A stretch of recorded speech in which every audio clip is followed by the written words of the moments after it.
What's going on, guys? This is Ryan with the Outpost, and when it comes to loot boxes and monetization in-game, there's been no company that's been more highly criticized than EA, but now they're actually having to pay for it. They are facing millions of dollars worth of fines over their loot box system being recognized as gambling. What are the ramifications, and what will happen to EA now that this has happened? You can see from bounding into comics, Netherlands rules loot boxes are a form of gambling. EA now facing 10 million euro fine. That is a lot of money. In the grand scheme of things for EA, it's not really that big of a deal. But just on the surface, 10 million euros is nothing to scoff at.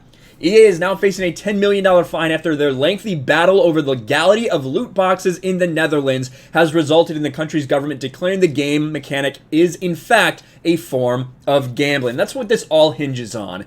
The loot box system being a form of gambling or not, because obviously if it is, then those certain states in America and certain countries over in Europe are going to have issues with that because there's certain restrictions and regulations around gambling. Personally, I don't think the governments should be getting involved in this. Personally, I think that the loot box is dirty. I think it is a nasty way of monetizing people, but I think that it should be the people, the consumer that steps up and says, no, this is not okay. I'm not going to buy something that involves this. But until that happens, I think EA is going to continue to do what they are doing now. The concept of loot boxes, which can be acquired through in-game actions or real-world currency and gives players a chance of unlocking exclusive items like costumes, weapons, even full characters, has long been a controversial addition to modern games due to the randomly determined nature of the items one can receive. In this, given the system is prevalent in many games like FIFA, Fortnite, and Overwatch played by children, various countries took notice of loot boxes and launched investigations into the mechanic to determine whether it's truly gambling.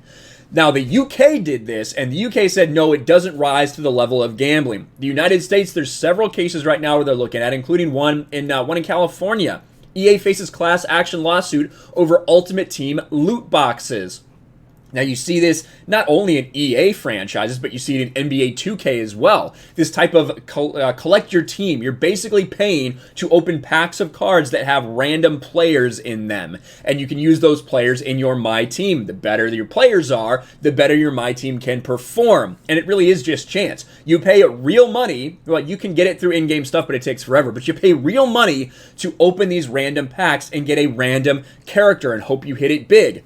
That is what they're asking if it's gambling or not. And now in this, you have like this one guy filed by Kevin Ramirez along with 100 other people. And I do think it's a little stupid. It says, look, Ramirez claims he's been induced to spend money to purchase Ultimate Team packs and estimates he has spent in excess of $600 in FIFA and Madden since 2011. He's saying that the game basically forced him to gamble. Now, I don't think that that's true. I think that's a little silly to think of it that way. Again, I still think it should be the consumers that stands up and puts a stop to this.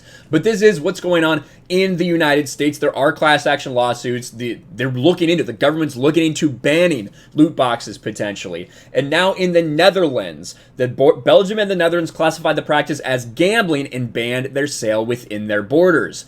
The gambling classification in the Netherlands was challenged by a court by EA, particularly in regard to its FIFA titles, which is obviously going to be big over there in Europe, who argued the loot boxes did not change the fundamental nature of the game of skill that they were included in.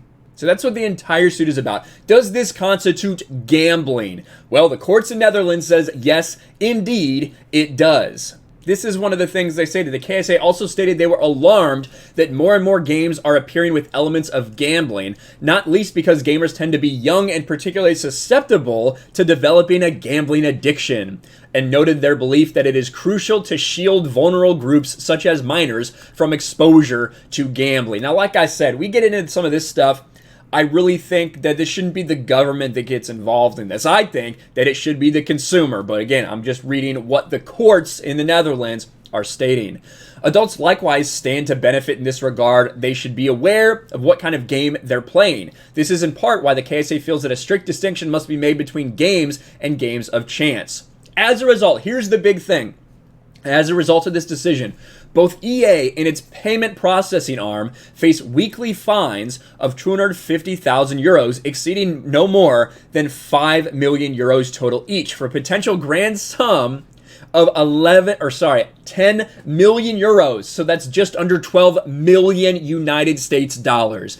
That is a lot of money. Again, a drop in the bucket for a company like EA, but not something that you just want to have to deal with, these fines. Now, EA is going to appeal it. This is not over yet, but this could be a major blow. And if this happens, I do think that it provides another path for a lot of other countries to do this. Now, obviously, in America, it's not just FIFA they're worried about. They're worried about Madden. They're worried about NBA 2K, things like that. Any game that does have a loot box system, which you can list off. But the ones that are about the packs specifically, I think, are really going to be susceptible to this whole gambling thing, because it is what it is. It is a gamble, because you don't know what you're going to get out of the box. You don't know what you're going to get out of those cars, but you're trying to do it to have a better competitive edge.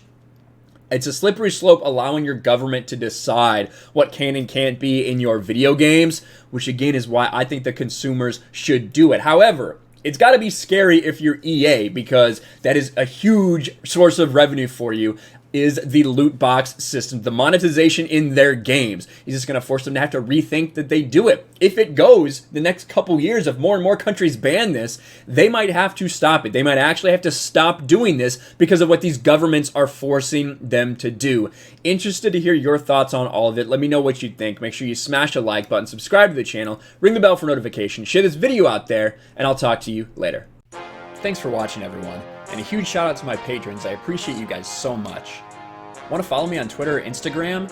Check out the description below. You'll find links to my P.O. box and my Patreon as well. And I'll talk to you guys later.